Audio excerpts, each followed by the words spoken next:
রাজধানী সহ সারা দেশে শহীদী মার্চে ছাত্র জনতার ঢল। গণঅভ্যুত্থানের শহীদ পরিবারদের সহায়তা সহ আরো 5 দফা দাবি।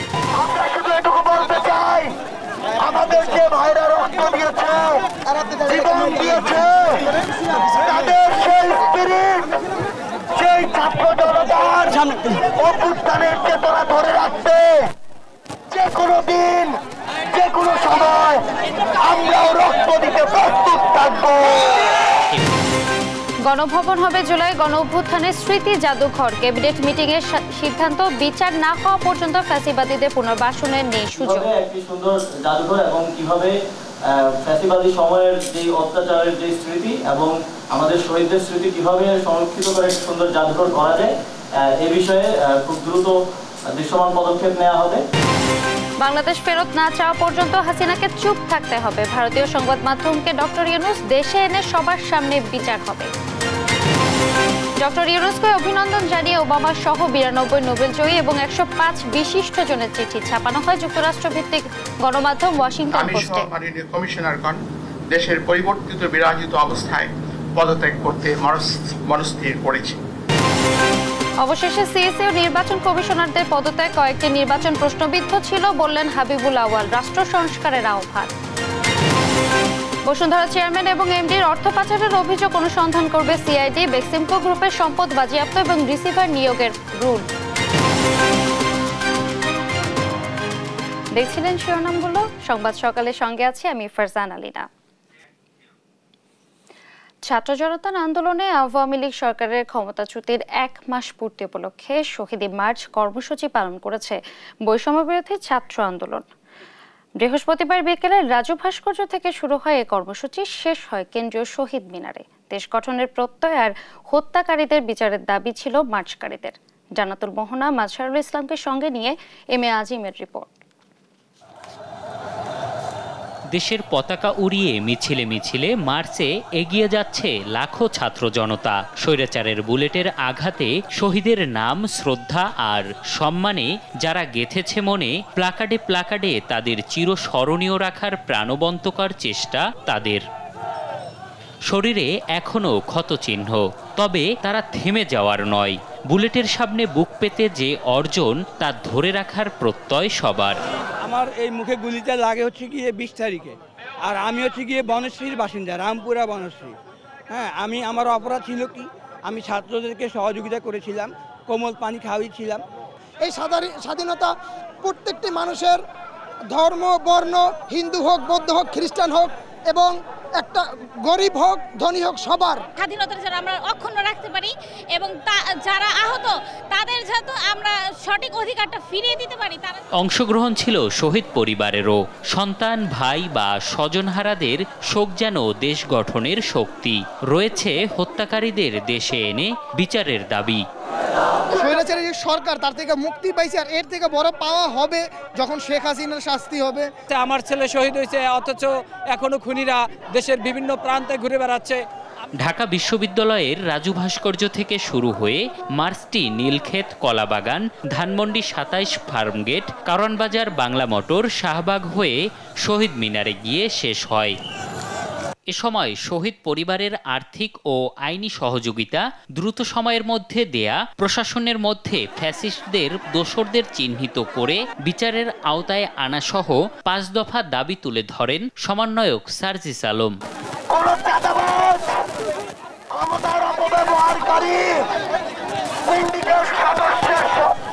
এই বাংলাদেশে আর স্থান হবে না।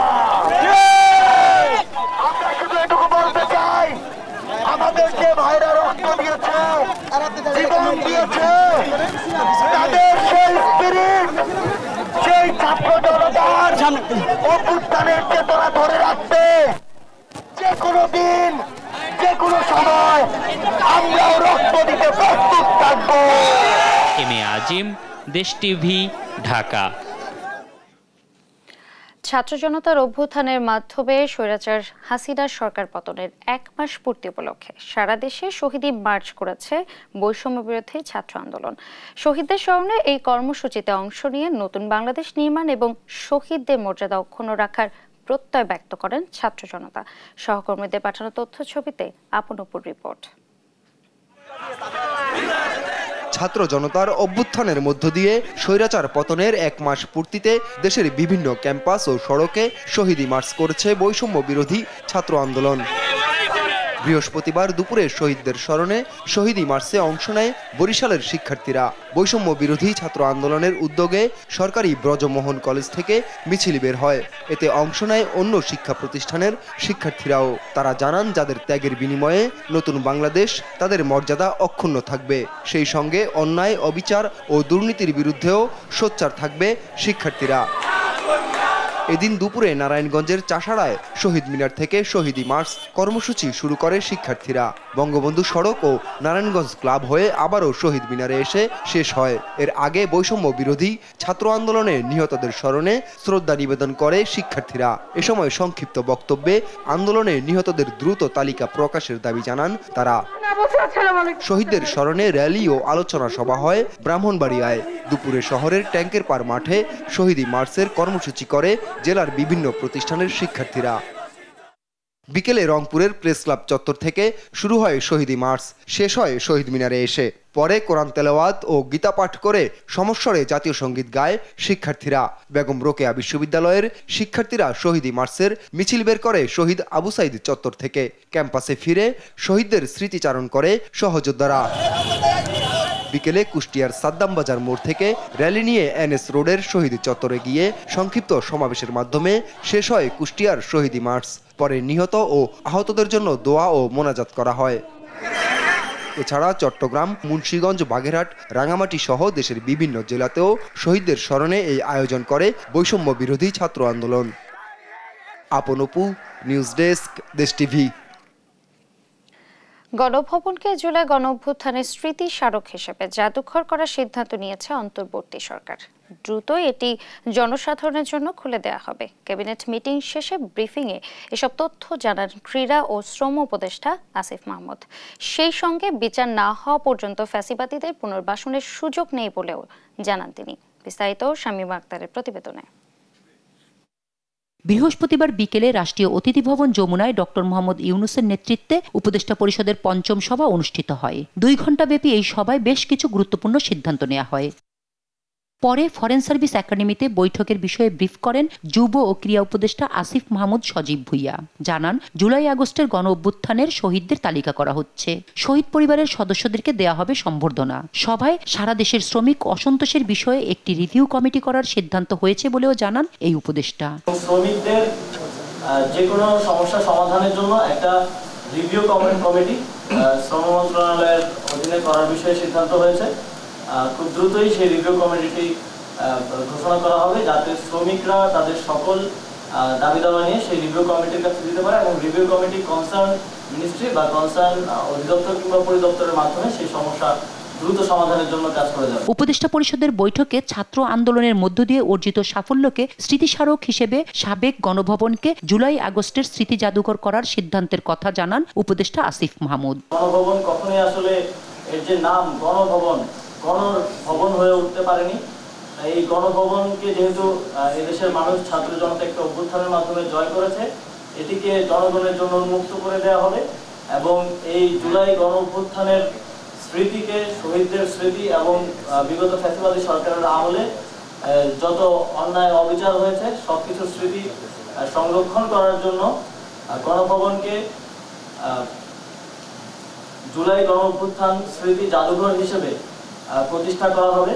এক প্রশ্নের জবাবে উপদেষ্টা আসিফ জানান, আওয়ামী লীগ রাজনীতি করবে কি করবে না এই সিদ্ধান্ত নেবে দেশের জনগণ। তবে তাদের গণহত্যার বিচার না হওয়া পর্যন্ত তাদের পুনর্বাসনের সুযোগ নেই। যেহেতু একটি গণহত্যা আওয়ামী লীগ ঘটিয়েছে দেশে, সেই গণহত্যার দায় নিয়ে তারা কিভাবে ফিরবে বা তাদেরকে ফিরতে দেওয়া হবে কিনা এটা জনগণ ডিসাইড করবে, এটা জনগণের সিদ্ধান্ত। দলের বিচারের ব্যাপারে কোনো সিদ্ধান্ত হয়নি এবং বিচারের যে বিষয়টা সেটা আইন মন্ত্রণালয় দেখছে। আইন মন্ত্রণালয় খুব দ্রুতই একটা সুস্পষ্ট একটা রূপরেখা যে বিচারটা কিভাবে হবে সেটা সবার সামনে উত্থাপন করবে। বাংলাদেশ ক্রিকেট টিমের ঐতিহাসিক বিজয়ের জন্য একটি অভিনন্দন প্রস্তাব গৃহীত হয়েছে উপদেষ্টা পরিষদের বৈঠকে।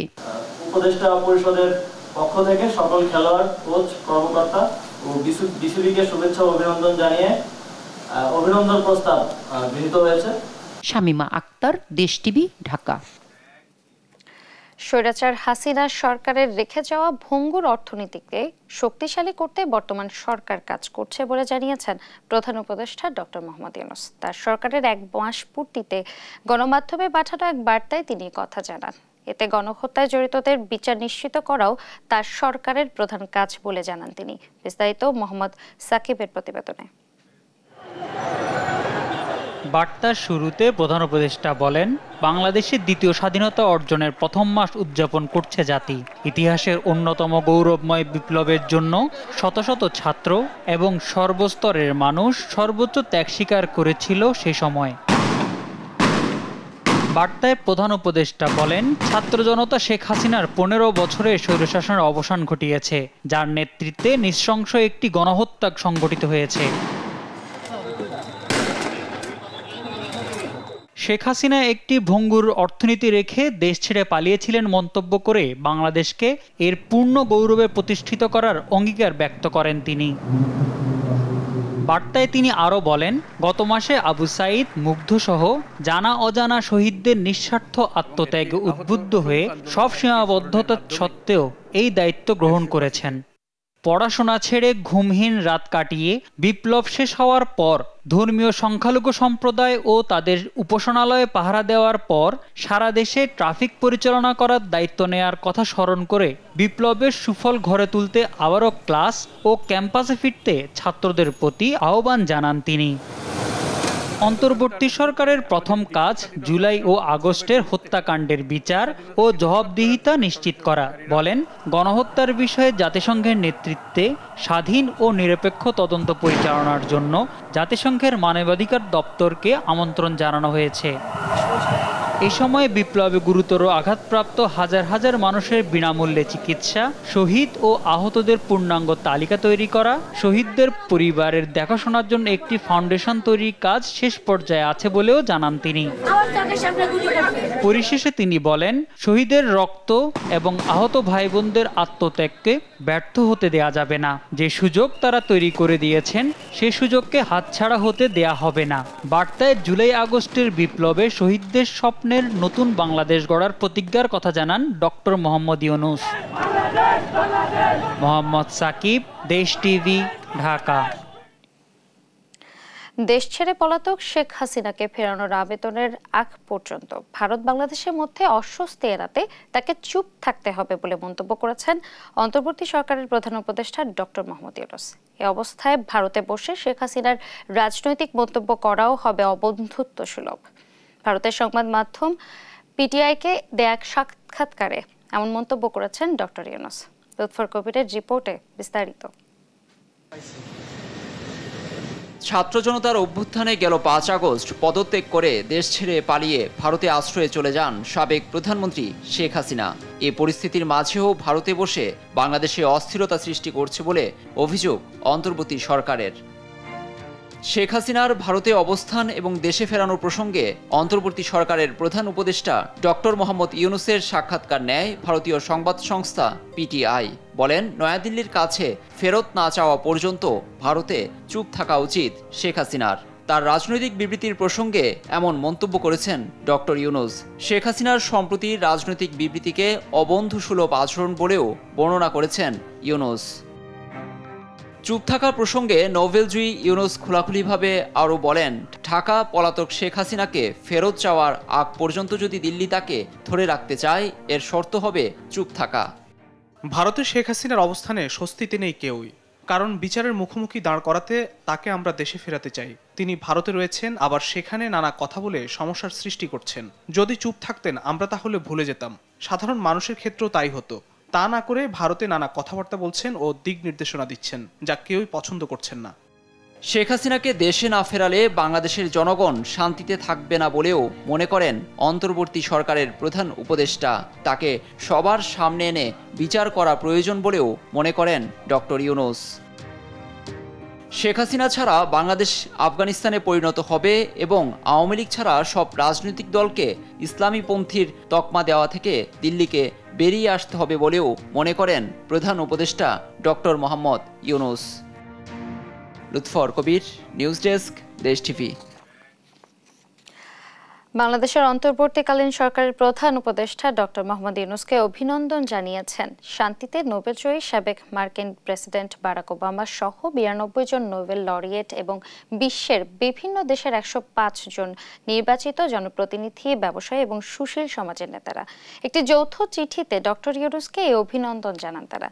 বুধবার 4 সেপ্টেম্বর চিঠিটি বিজ্ঞাপন হিসেবে যুক্তরাষ্ট্রভিত্তিক গণমাধ্যম ওয়াশিংটন পোস্ট পত্রিকায় এক পৃষ্ঠা জুড়ে ছাপানো হয়। বিবৃতিতে তারা বলেন, ছাত্রদের নেতৃত্বে গণতান্ত্রিক শক্তির প্রতিবাদের মুখে স্বৈরাচারের জায়গায় আলোর অভিষেক ঘটেছে। এটা বাংলাদেশের জন্য উদ্দীপনাময় নতুন ভোর বলেও উল্লেখ করেন তারা। বাংলাদেশ ও অন্তর্বর্তী সরকারকে সব ধরনের সহযোগিতা করার জন্য পাশে থাকার অঙ্গীকার করেন 197 জন বিশ্ববরেণ্য ব্যক্তিত্ব।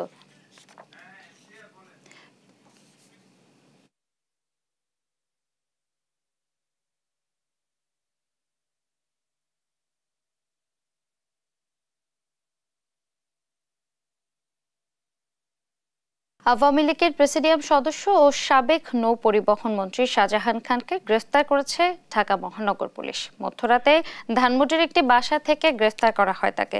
বিষয়টি গণমাধ্যমকে নিশ্চিত করেন ডিএমপির অতিরিক্ত পুলিশ কমিশনার রেজাউল করিম মল্লিক। তার বিরুদ্ধে একাধিক মামলা রয়েছে। আজ তাকে তোলা হতে পারে আদালতে।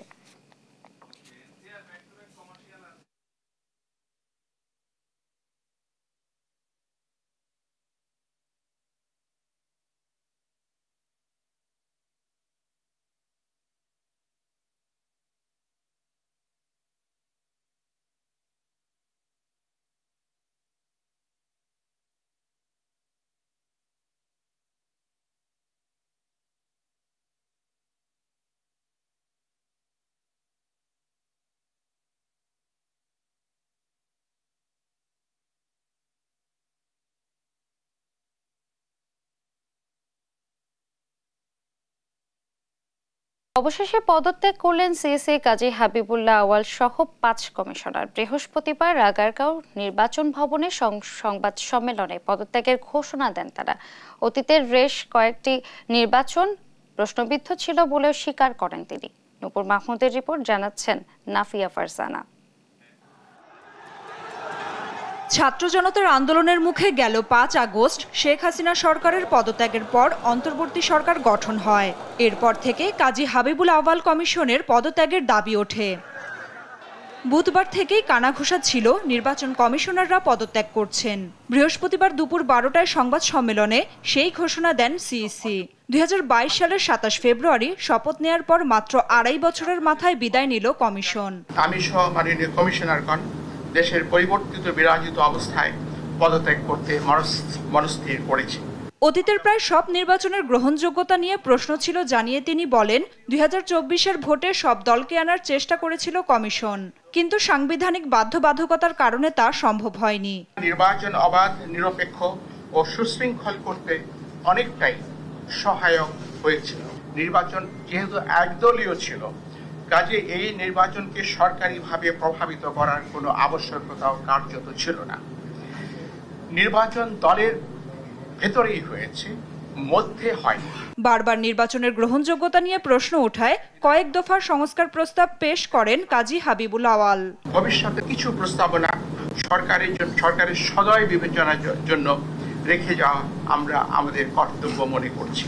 জনগোষ্ঠীর সমরূপতা, সংখ্যানুপাতিক প্রতিনিধিত্বমূলক নির্বাচনের জন্য বাংলাদেশ আদর্শ ক্ষেত্র হতে পারে। সেই সাথে নির্বাচন 4 বা 8টি পর্বে, প্রতিটি পর্বের মাঝে 3 থেকে 5 দিনের বিরতি রেখে অনুষ্ঠান করা ব্যবস্থাপনার দিক থেকে সহজ ও সহায়ক হতে পারে। সাংবাদিকদের সাথে কথা বলেই নির্বাচন ভবন ত্যাগ করেন তিনি। পরে বের হয়ে যান কমিশনাররা। তাদেরকে ধাওয়া দেয় নিবন্ধন না পাওয়া কয়েকটি দলের নেতাকর্মীরা। নাফিয়া ফারজানা, দেশ টিভি, ঢাকা। নির্বাচনে নামে কুকীর্তি করে দেশে গণতন্ত্র ধ্বংসের দায়ে রকিব হুদা ও আওয়াল কমিশনকে কাঠগড়ায় দাঁড়াতে হবে বলে মন্তব্য করেন বিএনপি নেতা রুহুল কবির রিজভী। প্রশাসনে বিশেষ মতাদর্শের লোকদের বেশি বসানো হচ্ছে বলে অভিযোগ তার। বিস্তারিত সাইফুল রিপনের প্রতিবেদনে। 18 বছর ধরে কুক্ষিগত করে রাখা কৃষিবিদ ইনস্টিটিউশনকে পতিত সরকারের দোসরদের হাত থেকে দখলমুক্ত করা হয়েছে এমন দাবি করে রাজধানীর নয়াপল্টনে বিএনপির কেন্দ্রীয় কার্যালয়ে সংবাদ সম্মেলন করে এগ্রিকালচারিস্ট অ্যাসোসিয়েশন অব বাংলাদেশ। কৃষিবিদ ইনস্টিটিউশনে দখলদারিত্ব চলছে একটি বেসরকারি টেলিভিশনে, এমন প্রতিবেদনের প্রতিবাদও জানায় সংগঠনটি। আপনি না জানি শুনে একটা জাতীয় পেশাজীবী প্রতিষ্ঠানের ভাবমূর্তি মর্যাদা নষ্ট করেছে। এ সময় সাংবাদিকদের প্রশ্নের জবাবে বিএনপির সিনিয়র যুগ্ম মহাসচিব রুহুল কবির রিজভী বলেন, পতিত স্বৈরাচার আওয়ামী লীগকে ক্ষমা করা মানে আন্দোলনের শহীদদের সাথে বেইমানি করা। আমি অন্তর্বর্তীকালীন সরকারের উদ্দেশ্যে বলবো যে কিছু কিছু ডিপার্টমেন্টে, বিশেষ করে শিক্ষা ডিপার্টমেন্টে বিশেষ মতাদর্শের মানুষদেরকে বসানোর আমরা লক্ষ্য করছি। আরও বিভিন্ন জায়গায় আমরা দেখছি, কিন্তু শিক্ষা ক্ষেত্রকে কিন্তু বেছে নেওয়া হয়েছে বিশেষ মতাদর্শের লোকদেরকে বসানোর জন্য। অভিযোগ করেন, দেশের গণতন্ত্রকে ধ্বংস করতে দায়ী ছিল শেখ হাসিনার আজ্ঞাবাহী নির্বাচন কমিশন। সংবিধানের যে নির্দেশনাবলী সেটাকেও তারা যেমন লঙ্ঘন করেছেন, তেমনি এই গণতন্ত্রকে ধ্বংস করার ক্ষেত্রেও তারা ভূমিকা পালন করেছেন। তো সুতরাং এইটার সাথে যারা দায়ী, যে কটা নির্বাচন কমিশন হয়েছে, হুদা কমিশন বা তার আগের যারা ছিলেন, এরা প্রত্যেকেই, রাকিব, প্রত্যেকেই দায়ী, এবং আমি মনে করি তাদেরকেও কাঠগড়ায় দাঁড় করানো উচিত।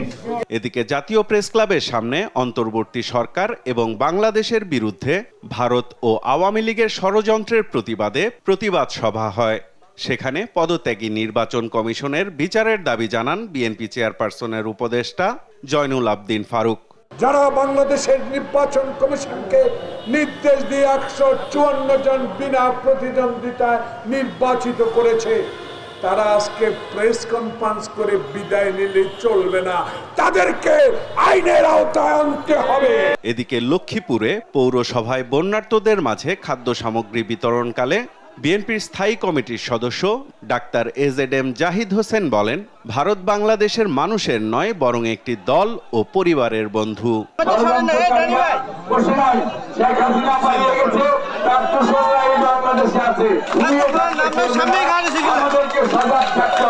সাইফুল রিপন, দেশ টিভি, ঢাকা।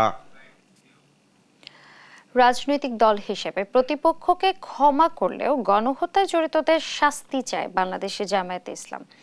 সকালে আলফালা মিলনায়তনে কেন্দ্রীয় মজলিসের শুরা উদ্বোধন অনুষ্ঠানে কথা বলেন দলটির আমির ডক্টর শফিকুর রহমান। বলেন, জামায়াতকে দমনে স্বৈরাচার সরকার বুলডোজার দিয়ে ঘরবাড়ি ভেঙে দিতেও দ্বিধা করেনি।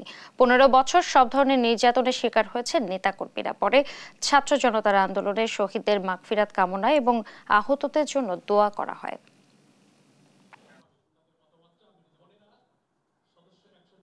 আমাদের নিবন্ধন কেড়ে নেওয়া হয়েছে, অফিসগুলোতে তালা ঝুলানো হয়েছে, আমাদেরকে স্বস্তির সাথে চলতে দেওয়া হয়নি, দফায় দফায় আমাদেরকে নির্যাতন করা হয়েছে বিভিন্নভাবে। শেষ পর্যন্ত আমাদেরকে শেষ মুহূর্তে দিশাহারা সরকার নিষিদ্ধ ঘোষণা করে তারপরে তাদের কলিজা ঠান্ডা করেছে। আমরা বলেছি যে আমরা প্রতিশোধ নেব না। প্রতিশোধ না নেওয়ার মানে হচ্ছে আমরা আইন হাতে তুলে নেব না, কিন্তু সুনির্দিষ্ট অপরাধ যিনি করেছেন তার বিরুদ্ধে মামলাও হবে এবং তাকে সে মামলায় শাস্তিও পেতে হবে। বসুন্ধরা গ্রুপের চেয়ারম্যান আহমেদ আকবর সোবহান ও সাইম সোবহান আনভি সহ সংশ্লিষ্ট ব্যক্তিদের বিরুদ্ধে মানি লন্ডারিং অনুসন্ধানে নেমেছে সিআইডি। বসুন্ধরা গ্রুপ কয়েক দশকের ক্ষমতা এবং অর্থের বলে জনসাধারণ এবং সরকারি সম্পত্তি অবৈধভাবে দখল করেছে। শুধু তাই নয়, প্রতিষ্ঠানটির বিরুদ্ধে প্রতারণা, জাল জালিয়াতি, শুল্ক ফাঁকি, ভ্যাট ফাঁকি, আন্ডার ইনভয়েসিং এবং ওভার ইনভয়েসিং করে হাজার হাজার কোটি টাকা আত্মসাৎ এবং পাচার সংক্রান্ত অভিযোগের প্রেক্ষিতে মানি লন্ডারিং অনুসন্ধানের সিদ্ধান্ত নিয়েছে সিআইডি। শুধু শেখ হাসিনা খানা, শেখ হাসিনার সাথে 20 কোটি মানুষ আমরা সম্পৃক্ত, আমাদের 40 কোটি হাত আছে। কিন্তু আমার শুধু একটাই অনুরোধ থাকবে, সবাইকে বিচারে আগুন সন্ত্রাসীদের বিচারে আওতা আনেন, না হলে প্রতিদিন এইসব হবে, মনে করবে এদেশে তো কোনো বিচার হবে না। বৈষম্য বিরোধী ছাত্র আন্দোলনে রাজপথে যখন শিক্ষার্থীদের প্রাণ ঝরছে, ঠিক সেই মুহূর্তে এভাবে আওয়ামী স্বৈরাচার শেখ হাসিনার পক্ষে গুণগান গাচ্ছে বসুন্ধরা গ্রুপের চেয়ারম্যান আহমেদ আকবর সোবহান।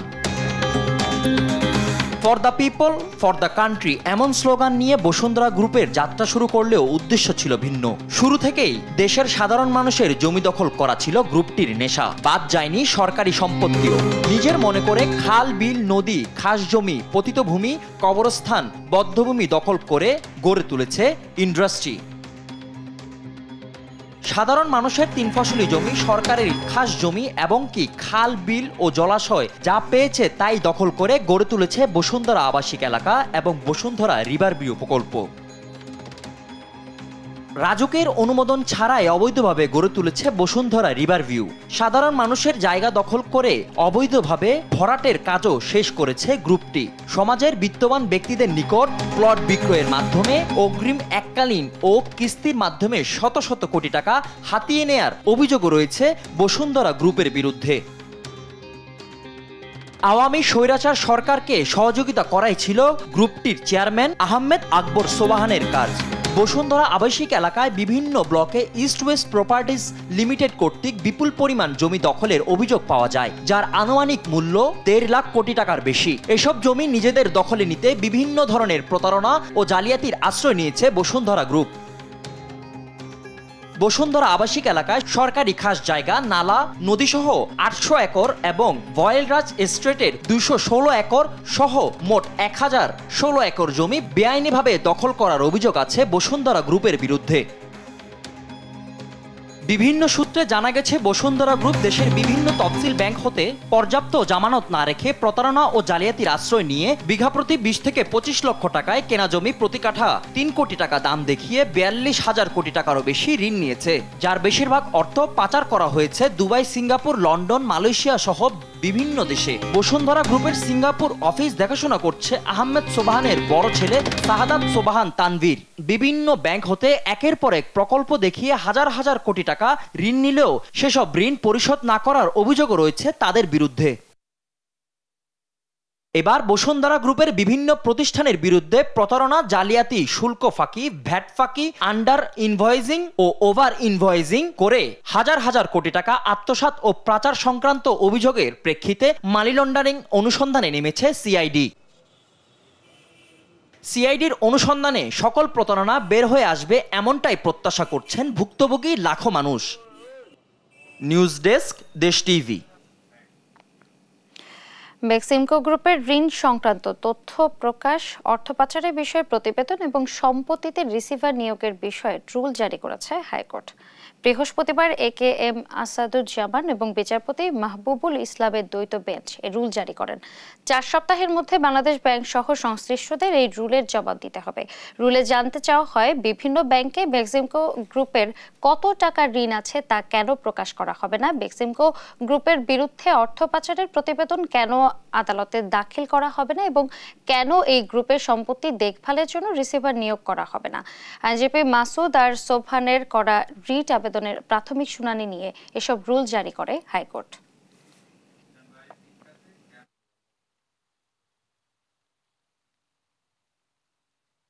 রুলের টার্মটা ছিল এই মর্মে যে কেন বেক্সিমকো গ্রুপ এবং সালমান এফ রহমানের মালিকানাধীন প্রতিষ্ঠানের যে লোনগুলি আছে সেই ব্যাপারে বাংলাদেশ ব্যাংক কেন তথ্য প্রদান করবেন না এবং একই সাথে কেন বাংলাদেশ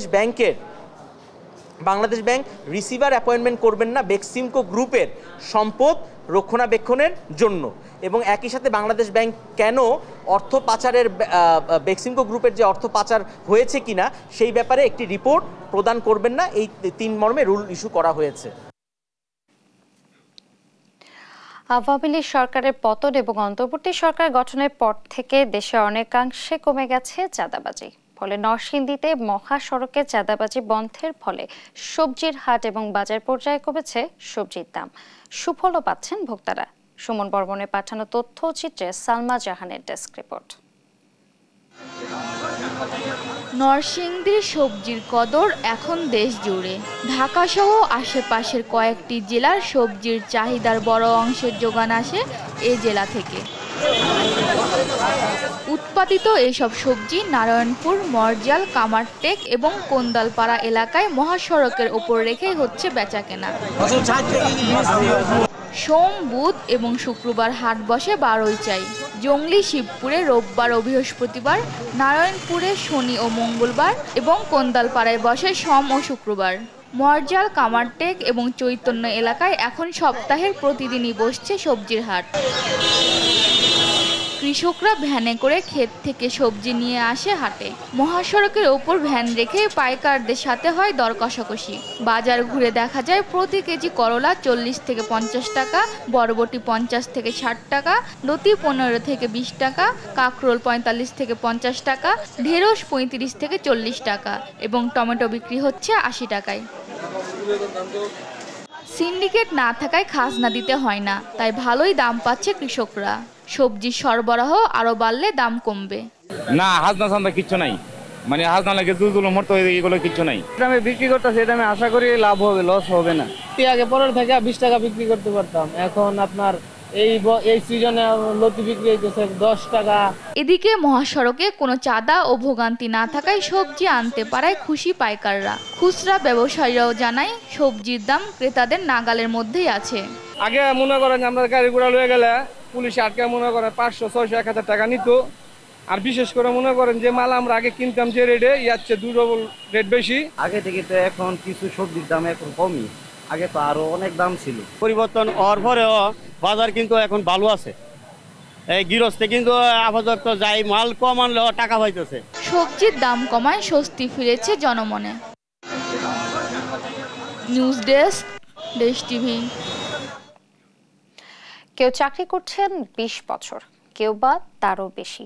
আশা হয়তো পাবেন সরকারি বেতন, কিন্তু 2 বছর আগে প্রতিষ্ঠান এমপিওর ঘোষণা হলেও ঘুষের কাছে হেরে যাচ্ছেন রংপুর বিভাগের 180টি মাধ্যমিক বিদ্যালয়ের প্রায় 600 শিক্ষক। ঘুষ দিয়ে কর্মকর্তাদের খুশি করতে না পারায় নানান অজুহাতে মাসের পর মাস রিজেক্ট হচ্ছেন বেতনের ফাইল। রংপুর থেকে মাহমুদ রকির ছবিতে রফিকুল ইসলামের প্রতিবেদন। দুঃখ, কষ্ট আর বেদনায় ভরা অসহায় শিক্ষকদের চোখের পানির চেয়ে যেন দাম বেশি ঘুষের অর্থের। তাদের অভিযোগ, টাকা দিতে না পারায় ফাইল নেড়ে চেড়ে রিজেক্ট করা হচ্ছে প্রতিনিয়ত। এমন চিত্র রংপুর মাধ্যমিক ও উচ্চ মাধ্যমিক শিক্ষা অফিসের। বলে যে আপনার সার্টিফিকেটটা পরে কেন, যে স্যার তখন তো এই বিষয়ই ছিল, তখনকার আমাদের পেপারস আছে, মানে কাগজ আছে, সেইভাবে নিয়োগেও নেওয়া আছে, তারপরে স্যার ছাড়ে না। শিক্ষকরা জানান 2005 সালের আগে পরে প্রতিষ্ঠিত যেসব বিদ্যালয়ে সরকারের সব শর্ত পূরণ করেছে, সেগুলো 2022 সালে এমপিও ভুক্তির নির্দেশনা দেয়া হয়। সরকারি সিদ্ধান্ত অনুযায়ী 2013 থেকে 2016 সাল পর্যন্ত নির্ধারিত সময় ধরে যাচাই বাছাই শেষে এমপিওভুক্ত করা হয় বিদ্যালয়গুলোকে। পরে শিক্ষক ও কর্মকর্তারা আবেদন করলে এমপিও ভুক্তি নিয়ে শুরু হয় নানা টালবাহানা। এমন অনেকেরই এমপিও ভুক্তি হয়েছে যারা শর্তই পূরণ করেননি বলে অভিযোগ করেন শিক্ষকরা। নির্ধারিত সব শর্ত পূরণ করেও ঘুষের টাকা না দেয় হয়রানির শিকার হচ্ছেন 600 শিক্ষক। এ নিয়ে তারা একত্রিত হয়ে জানিয়েছেন প্রতিবাদও। ব্যাংক বেজে নাম 13 সাল থেকে আমাদের 22 সাল পর্যন্ত ব্যাংক বেজে নাম আছে, আমাদের বৈধ নিয়োগ, আমাদের ম্যানেজমেন্ট কমিটি নিয়োগ দিছে, সেখানে আমরা অবৈধ হইলাম কিভাবে? ওদের একটা বাইরের একটা সিন্ডিকেট আছে, ওই সিন্ডিকেটের মধ্যে যারা কাজ করে পারে বা যোগাযোগ করতে পারে তাদেরগুলো হচ্ছে। ক্ষুব্ধ শিক্ষকরা বলছেন, একই অফিসে প্রায় 1.5 যুগ চাকরি করায় ঘুষ বাণিজ্য নিয়ন্ত্রণ করেন উপপরিচালকের ব্যক্তিগত কর্মকর্তা শহীদুল্লাহ। ভুক্তভোগীদের অভিযোগ, কাগজ যোগ্যতা যাই থাকুক, অর্থ পেলেই পার হয় ফাইল। 2.5 লক্ষ টাকা দিলে তোমার এমপিও হবে, কিন্তু আমি 2.5 লক্ষ টাকা সংগ্রহ করতেও পারি নাই, কিন্তু আমার এমপিওটা হয় নাই। কোনো সংশ্লিষ্টতা নেই এবং সরকারি নীতিতে অটল জানিয়ে বিষয়টি এড়িয়ে যান অভিযুক্ত আঞ্চলিক পরিচালক ও তার ব্যক্তিগত কর্মকর্তা। আমি কখনোই এমপিওর দায়িত্বে না, আমি কোনো সময় তো টেকনিক্যাল সাপোর্ট করি মাত্র, ল্যাপটপ অন করা অফ করা, কোনো একটা ফাইল বের করে দেওয়া, এটা না দেখলে বলতে পারবো না, কারণ আমার তো আবার জাজ করতে হবে যে আসলে ব্যান্ডবেজ আছে কিনা। ওটা 1 নম্বর। আর আমার অফিসে কোনো রকম আমাদের ইয়াও রাখি নাই, যদি কেউ কাউকে টাকা দেয় নির্দেশ, সেটা তো আর আমি বলতে পারবো না। ঘুষ দুর্নীতি বন্ধে এসব কর্মকর্তাদের দ্রুত আইনের আওতায় আনার দাবিতে বৃহত্তর আন্দোলনের ঘোষণা দিয়েছেন ভুক্তভোগী শিক্ষকরা। রফিকুল ইসলাম, দেশ টিভি, রংপুর। এই ছিল এখনকার সংবাদ সকাল। পরে বুলেটিন দেখার আমন্ত্রণ রইল। এছাড়া দেশ টিভির সর্বশেষ সব খবর পেতে ভিজিট করুন www.desh.tv। ফেসবুকে আমাদের সঙ্গে যুক্ত থাকুন দেশ টিভি অথবা দেশ টেলিভিশন পেজে। সর্বশেষ সব ভিডিও পেতে ইউটিউবে আমাদের হ্যান্ডেল @দেশ টেলিভিশন অথবা @দেশ টিভি নিউজ লিখে সার্চ করুন। ধন্যবাদ।